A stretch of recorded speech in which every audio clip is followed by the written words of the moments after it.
જય જલારામ, જય શ્રી કૃષ્ણ બધાને. આજે હવે શ્રાવણ મહિનો ચાલુ થઈ ગયો છે અને તો એમાં ઉપવાસમાં ખાઈ શકીને એવી આપણે સામા અને ઘણી જગ્યાએ સામાને મોરૈયો કહે છે. તો મોરૈયા અને સાબુદાણાની આપણે ઈડલી બનાવશું અને બનવામાં બિલકુલ ટાઈમ નહીં લાગે, ફટાફટ બની જશે. અને આ સામાની ઈડલી છે ને એ તમે ઉપવાસ સિવાય ડાયટમાં પણ ખાઈ શકો છો, કારણ કે મોરૈયાની અંદર છે ને બહુ સારું એવું ફાઇબર હોય છે. તો એની અંદર તમે વેજીટેબલ એડ કરીને પણ આપણે એમને એમ પણ ઈડલી ખાઈ શકીએ છીએ, ઉપવાસ વગર ખાવી હોય ને તો પણ તમે. તો અહીંયા મેં 1 કપ સામો લીધો છે અને 1/3 કપ આપણે સાબુદાણા લઈશું. સાબુદાણાથી સરસ ચિકાસ આવે ને એટલા માટે. અહીંયા હું છે ને થોડીક અલગ રીતના કરવાની છું. જો તમારે આનો ફાઇન પેસ્ટ પાવડર બનાવીને ઇન્સ્ટન્ટ બનાવી હોય કે અંદર દહીં મિક્સ કરીને તો પણ બની જાય છે, પણ જો આવી રીતના બનાવશો ને તો જ્યારે બની જશે ને તો તમને બિલકુલ મોઢામાં છે ને ડૂચા નહીં વળે. અને અહીંયા સામો અને સાબુદાણાને એડ કરીને સરસ રીતના છે ને મસળીને 5 થી 6 વખત બધો પાવડર ને એવું નીકળી જાય ને એવી રીતના આપણે વોશ કરવાની છે.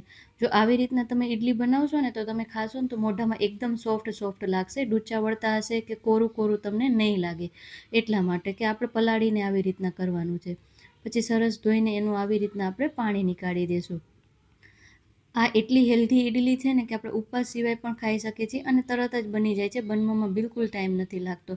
અને હવે એકાદશી હોય કે પછી શ્રાવણ મહિનો હોય, જ્યારે તમને લાગે કે આપણે બનાવીએ છીએ અને એમને એમ ખાવી હોય તો પણ ખાઈ શકો છો અને બાળકોને પણ ભાવશે, એટલી સરસ ટેસ્ટી બને છે. તો આપણે આવી રીતના 5-6 વખત ધોઈને પાણી એનું નીકાળી દઈશું. અને મેં અહીંયા છે ને 1 કલાક માટે રાખ્યું છે ગરમ પાણી નાખીને. જો તમારી પાસે ટાઈમ હોય તો અડધી કલાકમાં પલળી જાય છે. જો ટાઈમ હોય તો તમે 2 કલાક સુધી એને રાખી શકો છો, એટલે સરસ એકદમ સોફ્ટ આપણા સાબુદાણા સામો થઈ જશે. જો કેવા સરસ ફૂલાઈ ગયા છે સાબુદાણા અને સામો. હવે એનું આપણે પાણી નીકાળી દઈશું અને એને હવે સરસ રીતના આપણે મિક્સર જારમાં પીસી લેવાનો છે. તો અહીંયા બનવામાં છે ને બિલકુલ ટાઈમ નથી લાગતો ફ્રેન્ડ્સ. તો બધું નીકાળી દઈશું અને આમાં મેં છે ને પાણી નીકાળી દીધું છે, પાણીનો યુઝ નથી કર્યો, જરૂર નહીં પડે. અડધો કપ મેં દહીં નાખ્યું છે. સાબુદાણા હશે ને એટલે ફ્રેન્ડ્સ આપણે છે ને ચિકાસામાં થોડીક રહેશે, એટલે સામાન્ય અંદર સાબુદાણા જરૂરથી નાખજો. પછી આદું અને મરચું ટેસ્ટ અકોર્ડિંગ નાખીને પેસ્ટ બનાવી લઈશું. અને સરસ પીસાઈ ગયું છે, આપણે એકદમ ફાઇન પેસ્ટ બનાવવાની છે. તો એક બાઉલમાં નીકાળી દઈશું એને ફ્રેન્ડ્સ. અને પછી એને છે ને આપણે 10થી 15 મિનિટ સુધી થોડોક રેસ્ટ આપશું, કારણ કે દહીં એડ કર્યું છે ને તો સરસ આપણું બેટર ફૂલાઈ જાય એટલા માટે. હવે બેટર આપણું સરસ રીતના મિક્સ થઈ ગયું છે. જો તમને મૂવિંગ કન્સિસ્ટન્સી લાગે છે ને પતલું, પણ પતલું નહીં થાય, બનશે ને એટલે આપણે એકદમ સોફ્ટ સરસ ઇડલી બની જશે. પછી ટેસ્ટ અકોર્ડિંગ એની અંદર મીઠું નાખશું, થોડી ખાંડ અને મિક્સ કરી દેવાનું છે સરસ રીતના. અહીંયા મેં ઈનો નાખ્યો છે. ઈનો છે ને ફ્રેન્ડ્સ પેકેટનું જ લેવાનું. બોટલમાં ઘણીવાર એવું થાય છે કે એનો ગેસ નીકળી જાય, તો ઘણીવાર છે ને એકદમ સોફ્ટ નથી થતા, એટલા માટે.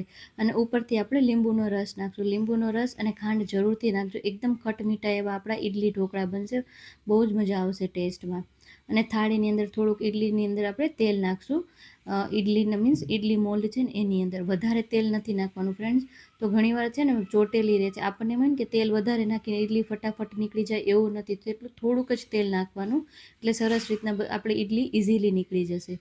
પછી બધું બેટરને આપણે આવી રીતના નીકાળી દઈશું.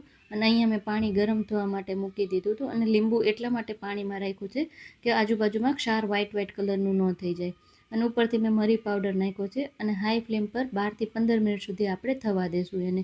જો તમે લાલ મરચું ખાતા હોય તો તમે લાલ મરચું પણ નાખી શકો છો. ઉપવાસમાં બધા અલગ ખાતા હોય છે, એટલે તમારા અકોર્ડિંગ તમે મસાલા એડ કરી શકો છો. તો અહીંયા આપણા સરસ ફરાળી ઇડલી ઢોકળા બનીને તૈયાર છે. તો ફરી મળીએ એક નવી રેસીપી સાથે. થેન્ક યુ અને જરૂરથી ટ્રાય કરજો.